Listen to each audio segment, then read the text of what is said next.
역대상 우리가 계속 큐티를 하고 있는데 여러분 한번 물어보겠습니다. 다윗이 지금 인구 조사를 했잖아요.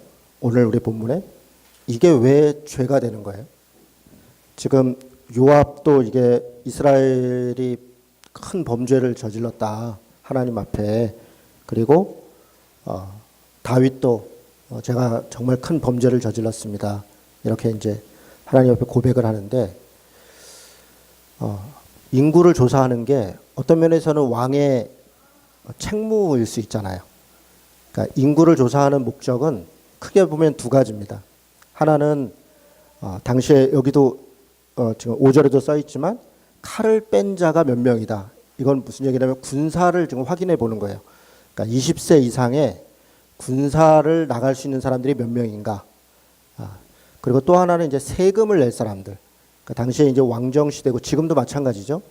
그러니까 인구 조사를 하는 이유는 경제적인 이유가 있고 군사적인 이유가 있는 거죠. 어떤 면에서 왕은 경제적인 부분을 잘 이렇게 관리해야 되고, 그래서 국가가 경제적으로 안정되게 또 때로는 균형 있게 발전될 수 있도록 해야 되는 게 왕의 책무이고, 또 전쟁이 나면 또 전쟁에 나가야 되는 사람들을 징발해서 적절한 곳에 배치해서 전쟁을 하도록 하는 게 왕의 책임이잖아요. 그래서 지금 요압에게 백성들을 쭉 계수해봐라, 지파별로 어떻게 되는지 인구를 조사해봐라 라고 하는, 그렇게 명령을 한 것인데, 그런데 이게 왜 죄가 되는 걸까요? 어떤 전쟁에서 이겼다는 교만, 그런 게 여기 어디가 있어요? 배경을 보면 그런 면이 있죠. 결정적인 잘못은 사실 21장 1절에 있어요. 같이 한번 읽어보겠습니다. 21장 1절. 자, 시작. 사탄이 일어나 이스라엘을 대적하고 다윗을 충동하여 이스라엘을 계수하게 하니라. 지금 21장 1절은 누가 계수하게 했다고 했어요? 사탄이 했다 그랬죠. 사탄이. 원래 이 사무엘 하에 보면 사탄이라고 나오지 않아요. 거기에는 하나님이 다윗이 그런 마음이 있는 것을 그냥 내버려 뒀다, 이런 식의 표현이 있어요. 근데 사실 21장은 이것이 다윗의 죄가 아니라 사탄이 꾀었다, 이런 느낌을 더 주려고 사탄에게 책임을 좀 전가하고 있지만, 그러나 다윗을 충동하여 다윗이 계수했다. 이게 지금 21장 1절의 내용입니다. 민수기 1장을 보겠습니다. 잘 따라오셔야 돼요. 민수기 1장 1절. 민수기라는 말은, 우리말로 민수기는 백성의 수를 셌다. 백성 민자의 이 숫자입니다. 넘버스죠. 영어로는 넘버스라고 합니다. 민수기는 백성의 수를 2번 세는데 인구를 조사한 거예요. 인구를. 그때는 어떻게 인구를 조사했나 한번 봅시다. 민수기 1장 1절 같이 읽겠습니다. 자, 시작.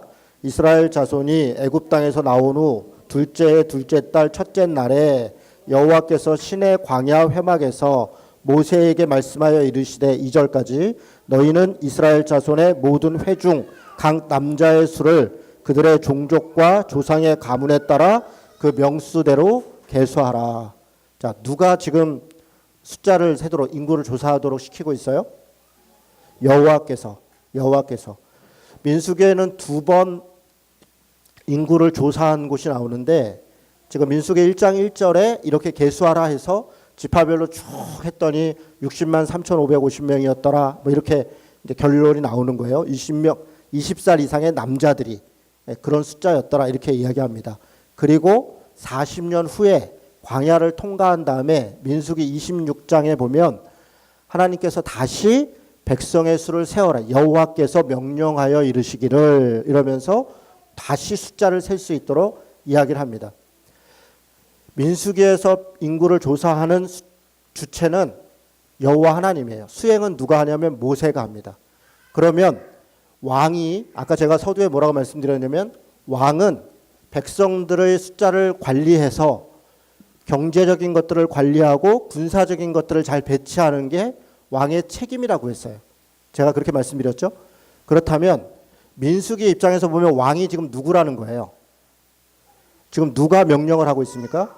하나님이 명령하고 있어요. 민수기는 지금 백성들을 관리하고 백성들의 형편을 돌보고 또 어떤 전쟁이 일어나서 그 전쟁을 수행하는 주체가 누구라고 얘기하냐면 하나님이 그 주체라는 거예요. 하나님이 시켜서 모세가 혹은 장군들이 그 일을 수행했다. 그러니까 인구조사의 주체가 하나님이라는 거예요.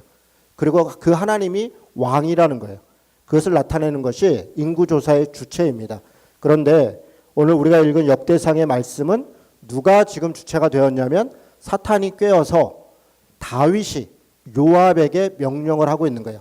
다윗은 자신이 지금 왕으로서 내가 백성들을 이렇게 먹여 살려야 하고 또 군사들을 이렇게 징집해야 하고 그렇게 지금 생각하고 있는 거예요. 언뜻 생각해 보면 다윗이 왕이잖아요. 당연히 왕으로서 해야 될 일을 하는 것이다 라고 생각할 수 있으나 이스라엘의 왕은 다윗이 아닙니다. 이스라엘의 왕은 하나님이세요. 단지 이스라엘의 왕들은 그 하나님의 왕됨을 수행하는 왕직을 수행하는 청직이었던 거예요. 심부름꾼인 거죠. 신명기를 보겠습니다. 신명기 17장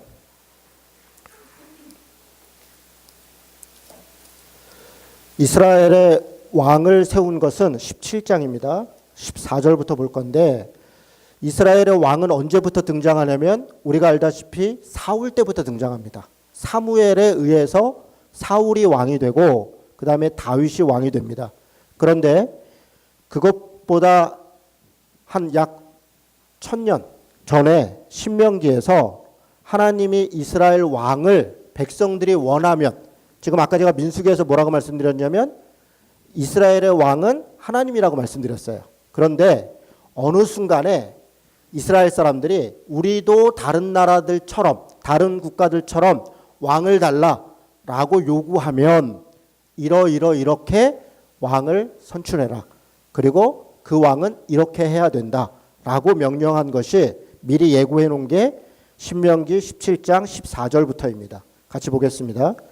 내가 내 하나님 여호와께서 내게 주시는 17장 14절입니다. 신명기. 네, 제가 찾으셨나요? 네. 다시 읽겠습니다. 17장 14절부터 잘 들으셔야 돼요.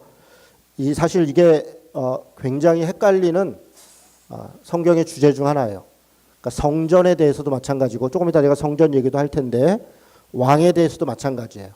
하나님이 왕을 왜 세우셨고 허락했는가, 성전을 왜 짓도록 했는가에 대해서 우리가 사실 많은 부분에서 오해하고 있습니다. 자, 신명기 17장 14절에 내가 내 하나님 여호와께서 내게 주시는 땅에 이르러 그 땅을 차지하고 거주할 때에 만일 우리도 우리 주위의 모든 민족들 같이 우리 위에 왕을 세워야겠다 생각이 나거든. 다른 민족들처럼 주변의 국가들처럼 왕을 세워야겠다 이렇게 생각이 되거든 반드시 내 하나님 여호와께서 택하신 자를 내 위에 왕으로 세울 것이다. 지금 누가 택해야 된다고요? 하나님이 택해야 된다는 거예요.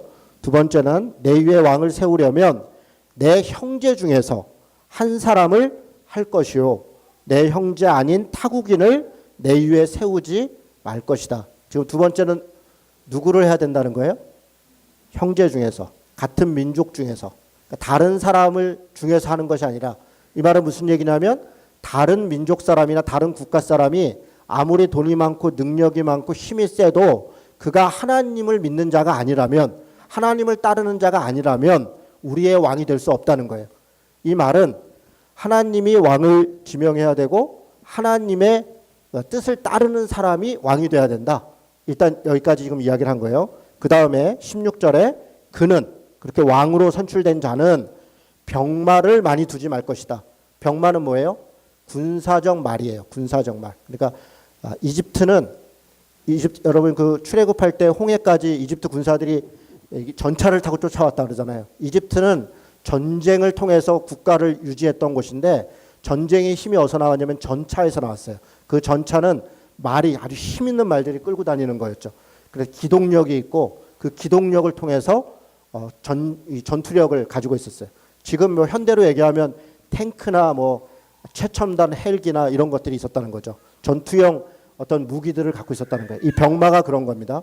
병마를 많이 두지 말아라. 병마를 많이 얻으려고 그 백성을 이집트로 애굽으로 돌아가게 하지 말아라. 이는 여호와께서 너희에게 이르시기를 너희가 이후에는 그 길로 다시 돌아가지 말 것이라 함이니라. 자, 무슨 얘기입니까? 왕이라도 뭘 의지하지 말아라? 군사력 의지하지 말아라. 대개의 왕들은 자기의 왕됨을 자랑하고 자기가 어떤 성과를 내는 게 군사력을 키워서 군사력으로 힘을 세우는 것, 그것이 왕됨을 증명하는 것이에요. 그런데 그런 걸 의지하지 마라. 그럼 누구 의지하라는 거예요? 하나님을 의지해라. 군사력을 통해서 그렇게 세워지는 나라가 아니다. 이렇게 얘기하는 겁니다. 두 번째는 17절에 보니까 그에게 아내를 많이 두어 그의 마음이 미혹되게 하지 말아라. 자기를 위하여 은금을 쌓지 마라. 일단 두 번째는 아내를 많이 두지 마라. 왜 아내를 많이 두지 말라는 건가? 여기 뭐라고 하냐? 미혹되지 말더라. 우리는 미혹된다면 이렇게 생각하자. 이게 성적으로 타락하지 말라는 거구나. 물론 그런 의미도 있을 겁니다. 그런데 여기서 미혹은 그런 의미가 아닙니다. 당시의 왕들은 왜 아내를 많이 두었냐면, 물론 타락해서 여러 여자들을 자기 힘으로 막 그렇게 한 사람들도 물론 있겠죠. 그런데 대다수의 왕들은 외교 관계를 맺은 거예요. 주위의 나라들과 권력과 힘을 만들어갈 때 그 나라의 딸을 데리고 와서 왕비로 삼고 또 누구로 삼고 이렇게 해서 결혼 관계를 통해서 외교를 이루었고 그것을 통해서 국가의 안정을 도모한 것입니다. 대표적인 왕이 누구예요? 솔로몬이죠. 솔로몬이 그래요. 다윗도 부인이 많았는데 다윗이 왜 부인이 많았냐면 열왕기서나 사무엘서를 가만히 보면 그가 어려울 때 외교적으로 그렇게 해요. 여러 군데 가서. 그 부분은 다음에 다윗에 대해서 이야기할 때 다시 이야기를 하겠습니다. 아내를 많이 두지 말아라 하는 것은 외교력 의지하지 말고 이집트나 아시리아나 이런 국가가 크다고 해서 그 나라들에 굴종하고 거기에 뭐 사위가 되거나 이런 식으로 되지 말고 하나님을 의지하고 나라를 이끌어라. 지금 그런 얘기입니다. 세 번째는 은금을 많이 두지 마라. 지금 그렇게 얘기하고 있죠. 돈 의지하지 말아라. 돈을 많이 모아서 궁전을 짓고 성벽을 짓고 무슨 성전을 짓고 대단한 많은 것들을 해서 자기의 업적을 뭔가를 많이 만드는 것이 그것이 왕됨을 증명하는 어떤 것이라고 생각할 수 있으나 은금을 많이 두는 것, 개인적 타락도 경계하고 있는 것이고 국가도 돈으로 움직여지는 것이 아니다. 하나님의 나라는 그 얘기를 하고 있는 거예요. 자, 그러면 18절은 그럼 어떻게 하라는 거냐? 아니 군사력도 외교력도 경제력도 의지하지 않고 도대체 왕을 어떻게 하라는 겁니까? 18절에 보니까 그가 왕위에 오르거든 이 율법서의 등사본을 율법서가 있죠. 하나님의 말씀을 그걸 베껴가지고 기록해서 레위 사람 제사장 앞에 책에 기록하여 평생 자기 옆에 두고 읽어 그의 하나님 여호와 경외하기를 배우며 이 율법의 모든 말씀과 이 규례를 지켜 행할 것이라. 하나님의 말씀을 머리맡에 두고 때때로 읽으라는 거예요. 때때로 보라는 거예요. 무엇을 해야 되고 무엇을 하지 말아야 하고 무엇이 옳고 무엇이 틀리고 하는 것들의 기준을 왕 스스로 자기 안에 있는 어떠함으로 정하는 것이 아니라 하나님의 뜻이 무엇인가, 하나님이 옳지 않다는 것이 무엇인가. 여러분, 그러면 누가 왕이라는 거예요? 하나님이 왕이라는 거예요. 제가 여러 번 말씀드리지만 에덴 동산에서 선악을 알게 하는 나무를 먹지 말라. 먹으면 정령 죽으리라. 네가 그걸 먹으면 하나님처럼 되어 눈이 밝아져서, 그래서 먹지 말으라고 했던 이유는 하나님만이 선악의 기준이라는 거예요. 인간이 선악에 알게 하는 열매를 먹고 내가 기준이 되는 순간 내가 하나님이 되는 것이에요. 지금 그 얘기를 하고 있는 겁니다. 왕이 기준이 아니라 하나님이 기준이다. 하나님의 나라는 하나님을 따르는 거다. 20절 같이 읽겠습니다. 자, 시작. 그리하면 그의 마음이 그의 형제 위에 교만하지 아니하고 이 명령에서 떠나 좌로나 우로나 치우치지 아니하리니 이스라엘 중에서 그와 그 자손이 왕위에 있는 날이 장구하리라. 지금 여기서 그렇게 하면 다 잘 될 거다. 그런데 형제 위에 있지 않을 것이다. 왕을 형제 중에 뽑으면 그가 그냥 같은 형제라는 거예요. 다윗도 형제라는 겁니다. 이스라엘의 왕은 종속 관계가 아니고 왕이니까 주인이고 백성들은 노예고 왕이 함부로 막 부리고 그렇게 해서 뭔가 성과를 이루는 존재가 아니라 다른 민족의 왕들은 그럴 왕들이지만 이스라엘의 왕은 하나님 앞에서 모두가 다 형제라는 겁니다. 자신이 하나님의 말씀을 늘 옆에 두고 그것을 읽고 무엇이 옳은가 그른가를 그것으로 기준을 삼고 한다면 그러면 그의 형제 위에 교만하지 않고 명령을 떠나 좌우로 치우치지 않고 그래서 이스라엘 중에 그러면 그 왕이 영원할 것이다. 자, 이렇게 본다면 다시 역대상으로 돌아오겠습니다.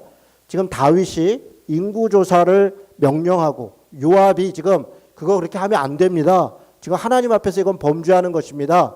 라고 요압이 말함에도 불구하고 지금 4절에 보니까 21장 4절에 왕이 명령이 요압을 재촉한지라.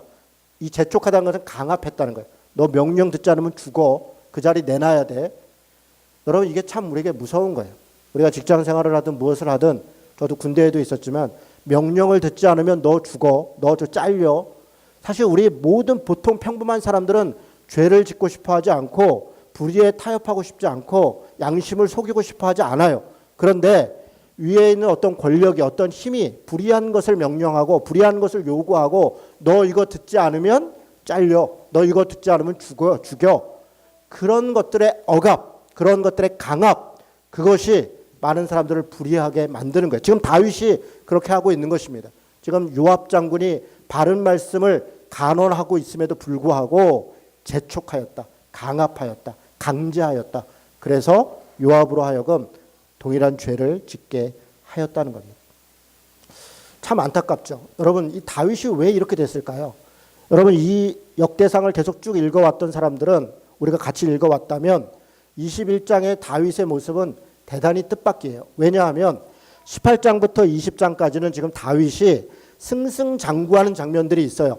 아람을 정복했고 암몬을 정복했고 블레셋을 물리쳤고 그리고 여러 나라들을 지금 자기 군사들과 함께 하나님의 명령을 따라 심지어는 전쟁도 스스로 한 것이 아니라 우리 16장에서 봤던 것처럼 하나님께 물어서 하나님의 명령한 대로 그렇게 전쟁을 했다고요. 하나님이 어느 정도까지 가르쳐줬냐면 매복을 해라. 여기 이렇게 매복해 있으면 적군이 이렇게 쳐들어올 것이다. 그러면 이렇게 해라. 그렇게까지 하나님이 가르쳐주고 그렇게 전쟁의 주체가 하나님이었고 다윗은 단지 그것을 수행하는 자로서 그렇게 승승장구해 왔다고요.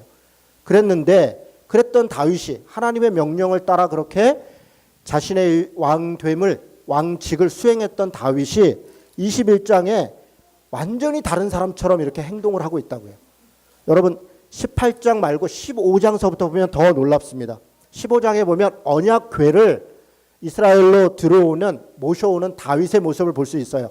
실수가 있었어요. 철저히 회개했고 다시 공부하고 다시 준비해서 예루살렘으로 언약궤를 모셔와요. 그리고 17장 1절을 보겠습니다. 17장 1절 같이 읽습니다. 17장 1절. 자, 시작. 다윗이 그의 궁전에 거주할 때에 다윗이 선지자 나단에게 이르되 나는 백향목 궁에 거주하거늘 여호와의 언약궤는 휘장 아래에 있도다. 언약궤를 모시고 와서 다윗은 내내 마음이 불편해요. 자신은 지금 궁전에 있는데 자기 집에 있는데 하나님의 지금 언약궤는 휘장 아래 여전히 성막 안에 있다. 내가 이렇게 어찌 편히 잘 수가 있겠는가? 그것이 다윗의 마음이에요. 여러분 이 17장에 보면 이런 다윗의 마음을 보고 17장 4절에 보면 여호와께서 내 종 다윗에게 나단을 보내서 걱정하지 마라. 성전 안 지어도 된다. 그건 내 뜻이 아니다. 이렇게 이야기할 때 하나님이 지금 다윗을 뭐라고 표현하냐면 가서 17장 4절에 가서 내 종 다윗에게 말해라. 17장 7절에도 또한 내 종 다윗에게 말해라.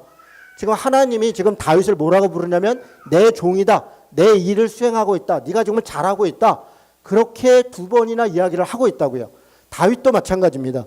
17장 16절에서 27절은 다윗이 언약궤를 모셔놓고 감사의 기도를 하는데 여기에 지금 자신을 종이라는 내가 주의 종입니다. 내가 종입니다. 내가 여호와의 종입니다. 자기를 종이라고 표현하는 표현이 무려 9번이나 나와요. 이 17장 16절에서 27절까지 무려 9번이나 다윗은 내가 종입니다. 내가 주의 종입니다. 여러분 지금 다윗은 왕이라고요. 그런데 지금 다윗은 분명히 알고 있어요. 내가 지금 왕을 하고 있는 것은 다른 민족의 왕들처럼 그렇게 내 힘으로 내가 권력을 가지고 내가 통치하는 나라의 왕이 아니라 하나님이 왕이시고 나는 단지 그 하나님의 일을 수행하는 종이다. 그 의식이 분명히 있다고요. 바로 그런 의식 때문에 하나님이 그를 붙잡아서 그를 사용해서 18장부터 20장까지 있는 그런 주변 나라의 여러 전쟁들에 승승장구하고 나라를 평안케 하는 일들을 했단 말이에요. 그런데 21장에 우리가 지금 알다시피 다윗은 인구조사를 통해서 마치 자신이 왕인 것처럼 완전히 다른 태도를 보이고 있습니다. 왜 이런 일이 벌어졌을까요? 여러분 역대기에는 그 내용이 기록되어 있지 않습니다. 여러 번 말씀드린 것처럼 역대기는 다윗을 모델로 해서 포로에서 돌아온 사람들이 나라를 재건하는 이야기예요. 다윗을 모델로. 그러다 보니까 다윗과 솔로몬의 잘못된 것을 기록하지 않아요. 다윗이 죄졌던 것들, 다윗이 실수했던 것들 전혀 기록하지 않습니다. 그래서 왜 다윗이 이렇게 변했는가를 이해하기가 어려워요. 그런데 흔적을 남겨놨습니다. 사실 제가 볼 때는 이건 남기려고 남긴 게 아니에요. 기록을 하다 보니까 역사적 사실인데 피하려고 했는데 뉘앙스가 남아있는 거예요. 어디에 남아있습니까? 20장 1절 보십시오. 잘 따라오고 있습니까? 여기서 포기하시면 안 되는데 잘 따라오고 계시죠? 지금 성경을 전체적으로 좀 훑어보고 있는 겁니다. 20장 1절 해가 바뀌어 왕들이 출전할 때가 되매 요압이 군대를 거느리고 나가서 암몬 자손의 땅을 격파하고 들어가 랍바를 에워싸고 지금 해가 저기서 이걸 사무엘 11장에 보면 사무엘 11장에 보면 굉장히 중요한 전쟁이에요. 이게 이제 이스라엘과 주변 민족과 마지막 결전과 같은 랍바 전쟁이라고 아주 결정적 전쟁을 하고 있는 거예요. 지금 해가 바뀌어서 지금 봄이 돼서 한겨울에 잠깐 휴전을 했다가 전쟁 중에 휴전을 했다가 봄이 돼서 이제 결전을 앞두고 나가는 거예요. 그런데 요압이 나가요. 그리고 뒤에 뭐라고 되어 있어요? 다윗은 예루살렘에 그대로 있더니 요압이 랍바를 쳐서 함락시켰더라. 여러분 이 말은 성경의 배경을 알고 또 당시 구약 근동의 전쟁을 아는 사람들이 보면 너무 의아한 말이에요. 왜냐? 당시 구약에서의 전쟁은 신들의 전쟁이고 그 신들의 전쟁은 왕의 전쟁이에요. 반드시 왕의 전쟁터에 나가요. 그리고 왕이 전쟁에 앞장섭니다. 지휘를 하든 징적을 하든 왕이 자기의 힘을 통해서 백성들을 위해 전쟁을 하고 그 힘을 보여주는 것 그런 공적을 통해서 백성들을 다스릴 정당한 명분을 얻는 거예요. 하나님 신들의 전쟁이고 왕의 전쟁이에요. 그런데 지금 이 장면에서는 요압이 전쟁에 나가요. 그리고 다윗은 어디에 있어요? 예루살렘에 있어요. 여기는 기록되어 있지 않은데 사무엘하 11장에 보면 예루살렘에 머물러 있던 다윗이 그날 밤에 궁전 위에서 산책을 하다가 저 아래에 웬 여인이 목욕하는 걸 보고 그 여인을 불러다 범하니라. 그게 누구예요? 밧세바예요. 그리고 나중에 알고 보니까 그 밧세바가 우리야라고 하는 해쪽 속 우리야라고 하는 다윗의 30명의 장군 중에 한 명이에요. 가장 충성된 장군이었어요. 그 장군의 부인이었더라. 그랬더니 다윗이 그 우리야를 죽이려고 요압에게 쪽지를 보내요. 전쟁터에 나가 있는 요압에게 우리야를 아무도 모르게 죽여라. 그래서 요압이 어떻게 해요? 우리야에게 명령을 해요. 무리하게 성벽에 진군해라. 그래서 그 성벽으로 우리야가 자기 부하들을 몰고 진군했다가 그 성벽의 그 랍바성 밑에서 위에 공격에 의해서 전멸을 당해버려요. 그러니까 마치 얼핏 보면 우리야가 무리하게 혹은 전쟁을 수행하다가 죽은 것처럼 위장을 해버린 거예요. 그런 일들을 행하는 게 다윗의 죄입니다. 어디서부터 시작된 겁니까? 예루살렘의 머물을 통해서. 왜 예루살렘에 머물렀습니까? 승승장구하던 다윗은 교만했습니다. 자신이 전쟁만 나가면 이기고 자기의 군대들이 나가면 다 승리하니까 마치 자기가 이기는 것처럼, 그리고 자기의 군사가 이렇게 많으니까 요압을 나가도 충분히 이길 거라는 것을 예측하고 자신은 이제 누리기 시작한 거예요. 예루살렘에 머물러서. 그 결과 밧세바를 범하고 우리아를 살해하고 그런 엄청난 죄악들을 범합니다. 그리고 2절을 읽겠습니다. 20장 2절 같이 읽습니다. 자, 시작. 다윗이 그 왕의 머리에서 보석 있는 왕관을 빼앗아 중량을 달아보니 금 1달란트라. 그들의 왕관을 자기 머리에 쓰니라. 다윗이 또 그 성에서 노력한 물건을 무수히 내오고. 자, 이 말씀도 굉장히 뜬금없이 보여요. 이게 무슨 말인가 싶어요. 이것도 사무엘하 13장, 12장에 기록되어 있어요. 그리고 아마 이걸 기록한 사람은 그것이 잘못된 거기 때문에 그냥 쓱 지나가는 듯이, 그러나 모든 사람이 다 알고 있어요. 이건 지금 무슨 장면입니까? 그동안 다윗은 전쟁에서 전리품을 얻으면 그걸 다 하나님께 바쳤어요. 그리고 그 하나님께 왜 바쳤는가? 자신은 왕궁에 있는데 여호와의 언약궤는 지금 휘장 아래에 있는 거예요. 그래서 빨리 지금 금이고 뭐 것들을 모아서 하나님의 성전을 지어야겠다. 그런 마음으로 전리품들을 갖다가 하나님의 성전을 짓기 위한 것으로 계속 이렇게 축척을 했다고요. 그래서 이 뒤에 나중에 나오는 그 수많은 성전을 위한 준비품들이 하루아침에 모인 게 아니라 전쟁의 전리품들로 그렇게 축척했단 말이에요. 그런데 지금 이 장면에 보면 다윗이 자기가 수행한 전쟁도 아니에요.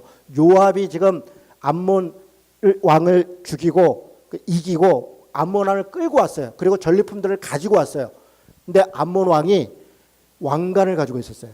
이때 당시에는 성전도 그렇지만 이방 신전도 그렇지만 왕들도 자신의 힘을 나타내는 중요한 것이 외형적인 거예요. 왕궁을 크게 짓고 왕관을 아주 멋있게 쓰고, 우리 옛날에 조선시대, 고려시대, 신라시대 이 옛날 임금들 이렇게 무덤을 파면 다 왕관이 굉장히 화려하잖아요. 뭐 신라시대 무슨 왕관이 어떻고, 이게 자기의 어떤 권위를 나타내는 거예요. 이런 걸 통해서. 어느 정도였냐? 이 암몬의 왕은 금 1달란트라고 그랬어요. 1달란트는 몇 킬로인 줄 아십니까? 34킬로예요. 34킬로. 30킬로가 어마어마한 거예요, 여러분. 30킬로. 금으로 30킬로짜리 이거 평소에 쓰지 않았겠죠. 무슨 대관식 같은 거 있을 때 뭐 할 때 아주 이렇게 딱 하고 그놈만 쳐. 굉장히 무겁지만 딱 이러고, 그러면 사람들이 막 우리 왕이 막 엄청나게, 자, 이런 어떻게 보면 정말 말도 안 되고 우스꽝스러운 일이잖아요. 34kg를 머리에 쓴다고 생각해 보세요. 얼마나 무겁겠습니까? 그런데 이렇게 우스꽝스러운 짓을 해가면서까지도 자기의 왕됨을 나타내는 것이 그게 세속 왕의 모습이었단 말이에요. 그러면 다윗은 의당 그 금 같은 걸 뺏으면 녹여서 하나님의 성전을 짓든지 백성들을 위해 사용하든지 해야 될 것 아닙니까? 그걸 빼앗아서 지금 뭘 했다는 거예요? 자기가 쓰니라. 자기가 쓰니라. 이것이 지금 다윗이 돈과 어떤 것들에 지금 취하기 시작했다는 걸 보여주고 있는 거예요. 누군가가 지금 기록하고 있는 거예요. 누군가가 기억하고 있는 거예요. 다 숨겨놓은 것 같고 아무도 모르는 것처럼 해놨지만, 그러나 누군가는 그것을 기억하고 있고 누군가는 기록해 놨다는 거예요. 여러분, 이게 무서운 것입니다. 이게 무서운 거예요. 우리들도 마찬가지입니다. 우리가 대충 그냥 이거 아무도 모르겠지, 이렇게 쓱 하면 되겠지, 뭐 이 정도는 모르겠지. 누가 합니까? 첫째, 자기가 합니다. 자기가. 내가 알잖아요. 내가 얼마나 나쁜 놈인지, 내가 지금 무슨 짓을 하고 있는지, 내가 어떻게 잘못했는지 자기가 알잖아요. 아니, 내가 양심에 화인 맞아서 이게 잘못한지 모른다고 칩시다. 또 누가 합니까? 하나님이 알고 있는 거예요. 하나님이. 여러분, 우리가 이것을 망각하고 사는 게 문제입니다. 우리는 지금 매번 뭐라고 얘기합니까? 하나님 앞에 죽어서 가든 살아서 주님이 오시든 백보자 심판 앞에 설 것이다. 우리의 모든 살아온 날들이 하나님 앞에 심판을 받을 것이다. 우리가 물론 주님의 은혜로 우리가 용서를 받고 하겠으나, 그러나 우리의 그 온갖 부끄러운 것들, 그것 앞에 우리가 부끄럽지 않겠습니까? 우리의 죄악들이 드러나는 것에 우리가 떳떳할 수 있겠습니까? 바로 그런 것입니다. 누군가 기록하고 있고 누군가 기억하고 있다라고 하는 것을 인식해야 됩니다. 여러분, 저는 아침에 9시 정도, 뭐 늦을 때는 10시, 보통 9시에 출근해서 가급적이면 6시 어간에 퇴근을 하려고 합니다. 여러분이 들을 때는 꼭 그 당연한 거 아니야? 당연하죠. 그런데 혼자 일을 하잖아요. 저는 우리 교회에 다른 직원이 없잖아요. 그러니까 이 사무실에 이제 저 혼자 오는 거예요. 아무도 보지 않아요. 아무도 보지 않습니다. 제가 여기에 있는지 없는지 여러분들이 몰라요. 전화를 해도 그냥 여기 있다 그러면 있는 줄 알지 뭐 모르겠습니다. 일 때문에 나갔다 오면 나간 줄 알지. 그런데 그게 저 안에 철저하게 생각해요. 내가 교회로부터 생활비를 받고 하나님 앞에서 목사의 일을 종으로서 수행을 하는데 내 시간도 공적인 시간은 내 시간이 아닌 거예요. 그 시간도 사실은 공적인 시간인 거예요. 제가 큐티를 시작하고 말씀을 올리면서 고민이 됐었어요. 출근해서 9시에 와서 교회에서 해야겠다. 처음에 그렇게 했습니다. 그런데 어느 순간 제가 양심에 조금 찔리더라고요. 이거 일과 시간인데 우리 교인들은 직장에 나가면 절대 이렇게 못하는데 근무 시간 안에 누가 큐티를 할 수 있겠습니까? 아무도 못하는 거예요. 그건 내 시간이 아니라 일하는 곳에 사용하고 거기서 월급을 받는 거잖아요. 그건 내 시간이 아닌 거잖아요. 그래서 제가 생각을 바꿨습니다. 근무 시간 외에 해야 된다. 퇴근하고 집에 가서 하든가 아니면 아침에 일찍 일어나서 하든가.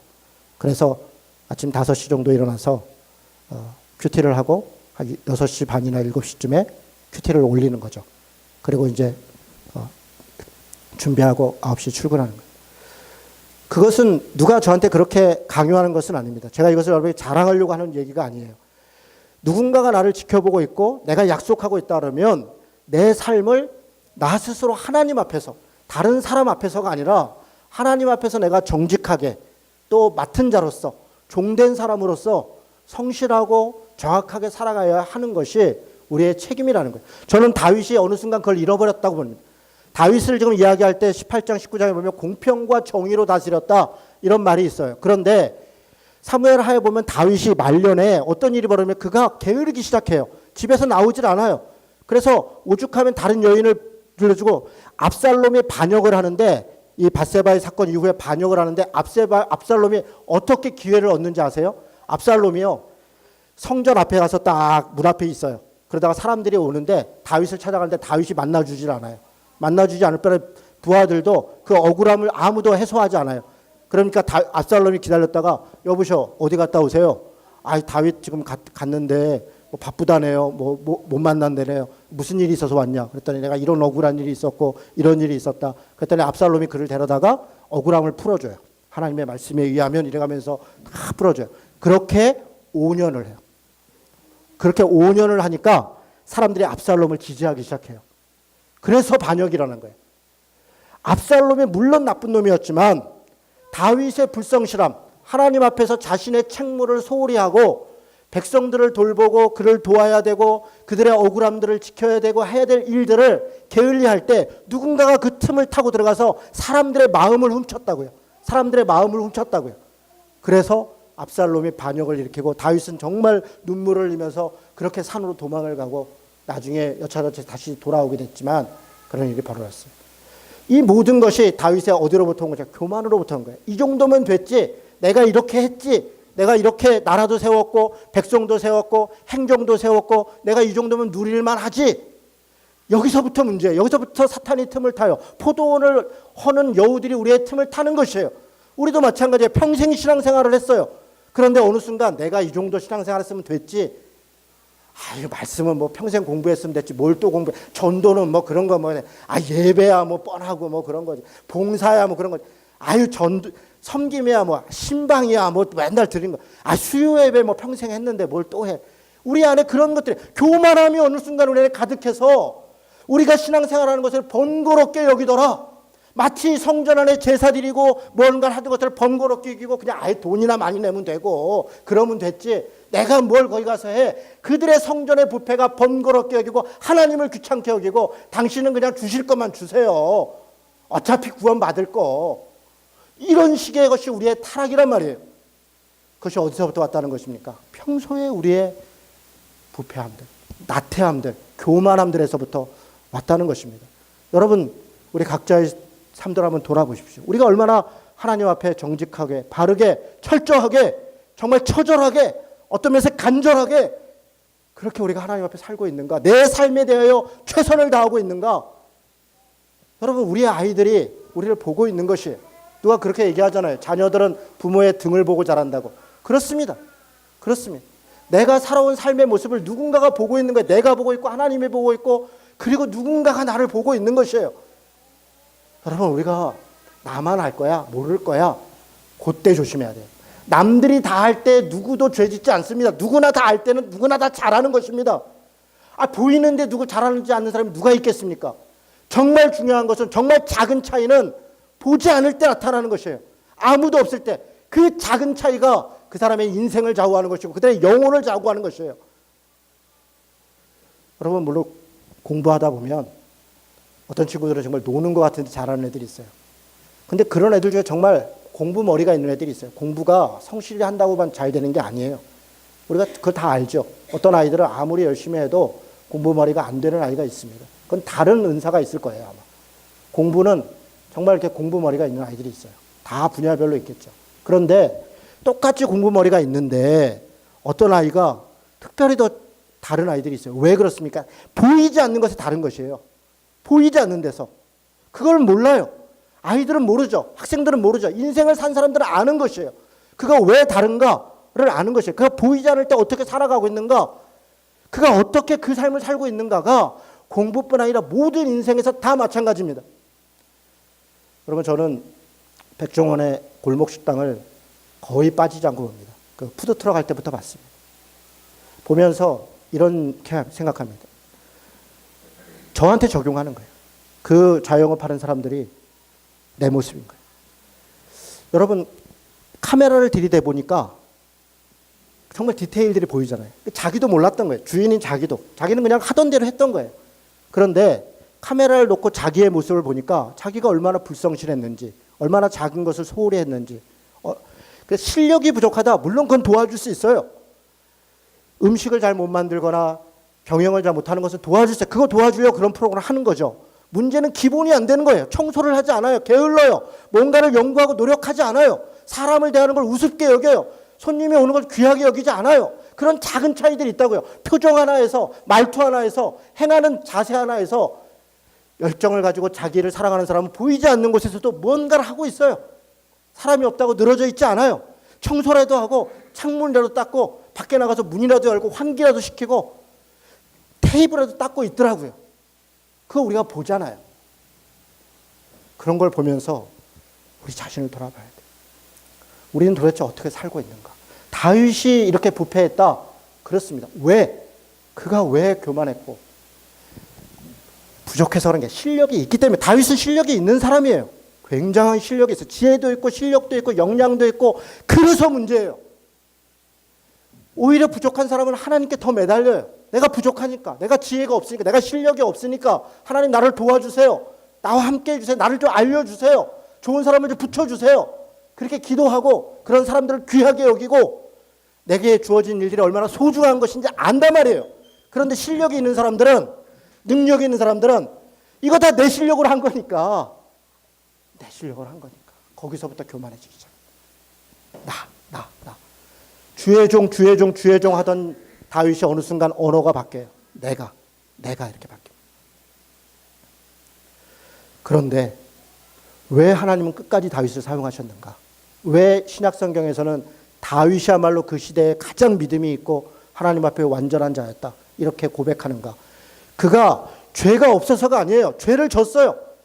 많이 졌어요. 여러 번 졌어요. 실수도 했어요. 마지막까지도 그랬어요.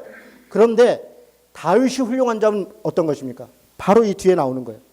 다윗이 21장 8절에 보니까 하나님께 아뢰되 내가 이 일을 행함으로 큰 죄를 범하였나이다. 이제 간구하옵나니 주의 종을 용서하여 주옵소서. 내가 심히 미련하게 행하였나이다. 여러분, 여기서부터 시작해서 21장 전체까지 다윗이 내 죄입니다, 내 잘못입니다, 수도 없이 반복해요. 나와 우리라는 말을 쓰자. 내가 잘못했습니다. 나와 우리 집이 잘못했습니다. 나와 내 아버지가 벌을 받아야 됩니다. 자기 집안이 내 잘못이라는 것을 아주 그대로 얘기를 해요. 여러분, 다윗이 이게 쉽지 않아요. 왕이잖아요. 교만했잖아요. 권력이 있잖아요. 요압도 한 번에 강압하는 자잖아요. 최고의 군사 지도자가 다윗 앞에 꼼짝하지 못한다고요. 불의한 줄 알면서도 행해야 된다. 그 정도의 막강한 권력을 가지고 있다고요. 그런 다윗이 어떻게 회개합니까? 16절에 보니까, 21장 16절에 보니까 다윗이 장로들과 더불어 굵은 배를 입고 얼굴을 땅에 대고 엎드려. 여러분 이 장면을 어디 자기 골방에서 했겠어요? 장로들과 함께 했다는 것은 이거 지금 민족을 대표하는, 그러니까 군사적 지도자, 행정적 지도자들이 아니라 민족을 대표하고 존경받는 사람들이라는 거예요. 아마 장로들 앞에 가서 자기보다 어른들이었겠죠. 가서 용서를 구했을 거예요. 잘못했습니다. 그리고 그 장로들이 당신이 그렇게 한 건 우리들의 죄입니다. 같이 나가서 백성들이 다 보는 데 앞에서 굵은 베옷을 입고 엎드려서 잘못했다고 빌고 있는 거예요.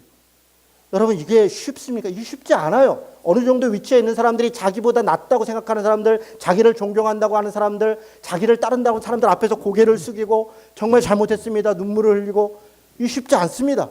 다윗의 이 진정한 회개, 이 용서를 구하는 자세, 바로 이것이 다윗의 위대함이에요. 다윗의 훌륭함이 바로 회개. 여러분 우리 어떤 사람들이 특별히 TV에서 나오는 유명한 사람들이 가끔 잘못을 하면 나와서 용서를 구했다가 아주 되려 큰일 나는 경우가 있어요. 되게 무슨 얘기냐면 제가 잘못했습니다. 뭐 이렇게 잘못했습니다. 그런데 여기 그런데가 문제예요. 그런데 제가 그걸 한 거는 뭐 꼭 제가 그러려고 그랬던 게 아니라 이렇게 잘하려고 그랬는데 이렇게 잘못했습니다.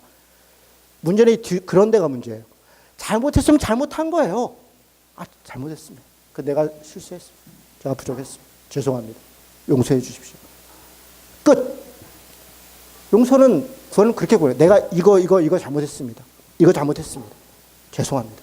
그러면 끝나는데. 그런데 그 뒤에다 붙여. 그런데 내가 그렇게 한 거는 꼭 그래서 그런 거 아니고, 뭐 또 나만 또 그런 건 아니고, 딴 사람들도 그러는데 나는 그래도 용서라도 구하니까 좀 낫지 않냐.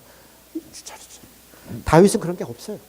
여기 읽어보시면 다윗이 왜 할 말이 없겠어요? 군사를 이렇게 한 거는 내가 군사를 통해서 내 나라 하자는 게 아니라 백성들을 편하게 하고 경제적으로 좀 하려고 하고 군사적으로 안전되게 하고 다 이게 백성들을 위해서 한 거지. 내가 실수는 했지만 그러나 이게 나만을 위해서 그랬겠습니까? 이렇게 말하면 다 이유가 되잖아요. 다윗이 그렇게 얘기하지 않습니다. 내가 잘못했어. 있는 그대로. 작은 것을 인정받으려고 하지 말고 내 잘못을 그대로 고백하고 나머지는 다 어떻게 하는 거예요? 하나님께 맡기는 거예요. 하나님께 맡기는 거예요. 그러면 하나님이 하시는 거예요. 우리는 그것을 믿고 사는 사람들이에요. 하나님이 일하신다. 하나님이 살아계신다. 하나님께서 나를 보고 계신다. 이 땅, 오르난 타작마당, 여기가 이제 천사가 와서 칼을 들고 있었던 거잖아요. 다윗이 거기다가 하나님께서 갓을 통해서 거기다가 제단을 져라. 그랬더니 그 오르난이라고 하는 사람이 자기도 그걸 봤죠. 너무 무섭죠. 그러니까 그 땅도 주고 소도 주고 제물로 드리라고. 기계, 나무로 만든 거예요. 그거는 이제 번제 드릴 때 장작으로 쓰라고 다 줄 테니까 다윗에게 제사 잘 지내서 하나님 앞에 용서를 구하세요. 다윗이 뭐라고 얘기합니까? 안 된다. 내가 반드시 상당한 값, 충분한 값, 넘치는 값. 상당하다는 것은 충분한 값입니다. 충분한 값, 넘치는 값을 충분히 줘서 이건 내 죄니까, 내 잘못이니까 내가 대가를 치르겠다. 여러분 이 말을 우리가 오해할 때 이렇게 오해해요. 지금 왕인데 왕이 뭐 땅이 많을 테니까 그 중에 뭐 그 땅 뭐 자기 돈도 많고. 아니요. 이스라엘은 왕이라고 해서 땅이 많지 않아요. 다 지파별로 갖고 있고 가족별로 갖고 있어요. 그래서 아합 왕이 나봇의 포도밭을 빼앗지 못 빼앗아서 전쟁하잖아요. 왕이라도 그 지파나 가족에게 준 땅을 함부로 빼앗지 못해요. 오르난의 땅을 빼앗으면 반드시 벌을 받습니다. 그걸 알아요. 다윗이.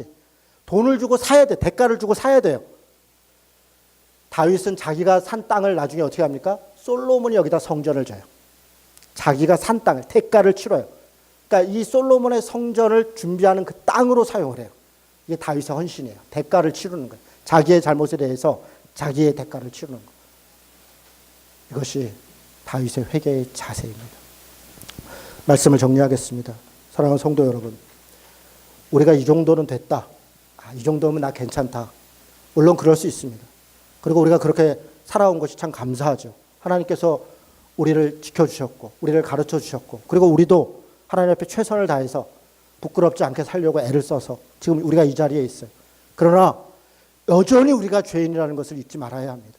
지금 우리가 어떤 모습이든 그것이 나의 의로움 때문이 아니라 하나님의 은혜였다. 하나님이 나를 봐주셨다. 나를 이끌어 주셨다. 라고 고백하는 것이 우리 신자들의 고백이지 않겠습니까? 조그만 거라도 교만해서는 안 됩니다. 하나님이 보고 계시다는 걸 알아야 합니다. 회사에서든 교회에서든 가정에서든 어디에서든 하나님 앞에 정직하고 사람들 보기에 정직하고 철저하게 할 수 있는 한 철저하게 작은 것이라도 손해를 끼쳤다면 충분하게 갚으려고 하는 자세로 그렇게 어떤 죄가 있다면 많이 회개하고 돌이키고 그런 모습으로 살아가는 것. 이게 우리가 다윗에게 배워야 될 것이 아닌가 생각합니다. 이런 신앙으로 혹시 흐트러져 있다면 다시 회복되기를 바라고 지금 하나님 앞에 그런 모습을 서 있다면 교만하지 않도록 자신을 돌아볼 수 있기를 주님의 이름으로 부탁드립니다. 아멘. 같이 기도하겠습니다.